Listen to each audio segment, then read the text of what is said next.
ए भाई कहाँ है? हमारे घर में ना रह रे। अब अपना माई के लगे जाई तो नहीं यार जबी जाई वो ई बताओ कि कहाँ है? नहीं यार जबी सुना हाँ? एक बार जब कह देनी कि हमारे घर में क्या कमी है बता। तोरा घर में हाँ? अरे बाप रे बाप कमी देखी तो कमी है कमी बा। अरे तो बताई भी का तोरा घर में है पूछ की ना है कहाँ ना है बताओ तो ये जनतन के बता बता दे बता। न तोरे घर में आटा न तोरे घर में दाल न तोरे घर में नून न तोरे घर में मरचा न मोटका बैगन न कच्ची चिन्ना न लौकी न कोहड़ा आ भिंडी तक ना बता तोरे घर में का रे सब पता करेली हाँ आ बिना खैले आई तो यहाँ ऐसा बनल है। हाँ ई बता का बिना खैले आई तो यहाँ ऐसा बनल है। अरे आइठ मत आई कुछ तो था देखा तो एक चूहा था हाँ तो ये पंचो हम तो आन लोग से कहा थी ये भगवान से ना कहा थी एकर बाप ससुराल यही घर पर जब आयल ए हमारे बाबूजी का नाम इज्जत से ले नहीं मारम लता से ना आ जानत हवा मोरे बाबू के गोड़े पर पगड़ी धई के ये भैया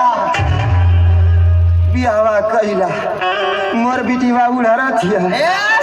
भागा थिया अरे देखबे रोज पकड़ा थिया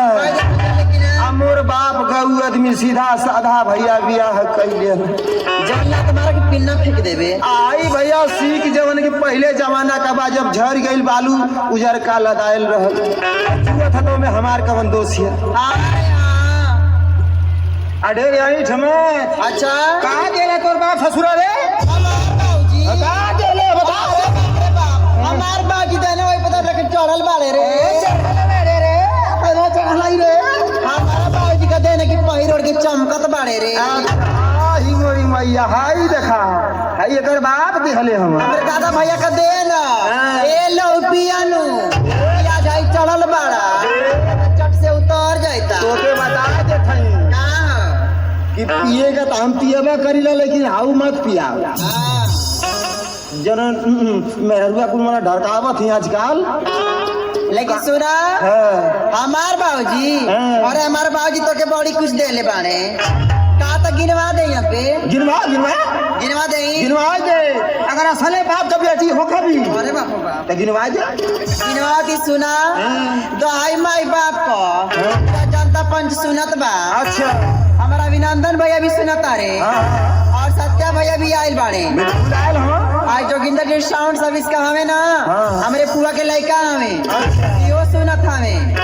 बुआ का लड़का हवा हाँ, छोटी पुआ का अच्छा छोटा की प्रभावती पुआ का लड़का हम ए सुना हमार बाबूजी तो के का देले बड़ा सुना का देले तोर बाप बता। हमार बाबूजी तारा के ठे घड़ी देना हो ये थे घड़ी एगो साइकिल देना हो एगो साइकिल और एगो रेडियो देले रहन एगो रेडियो अब कल मेरे चोखा नियर मुंह पर ये भाई हम ये पंचन से बतावत ही भगवान से ना बतावत हई एकर बाप ससुरा हमके 3 चीज देहल ये ठे घड़ी देहल जो कबो दिन में 12 बजेबा ना कइल रेडियो ऐसन देहलस कबो दिन में सनसनाइबा ना कइल आ साइकिल ऐसन देहलस कि जब चढ़ी तो फाक देना छुछिया फेंक दी जब चढ़ी फाक देना छुछिया फेंक दी रेडियो ना सनसना कब्बो शेर लगौले के बाद ना सनसना कैसे हाँ हाँ बोले लगे रे उ जब नयका सेलवा निकाल के पुरनका लगा दे ना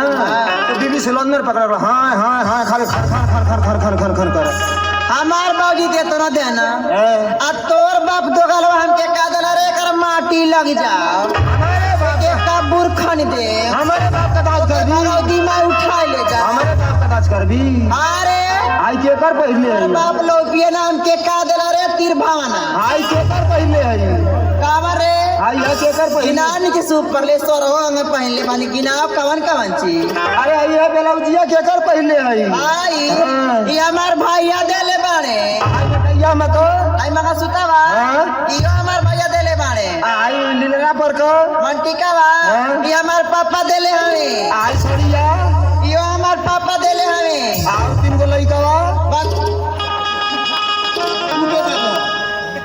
यार ना हो अरे कहने कहा तू वो क्यों नहीं रहा का देले ना ये कुल बात गलत है लेकिन ये सुना हां ऐसे ना कहल जाला कैसे कहल जाला उससे हम बड़ा प्यार करीला हो हमसे आही बोरी माई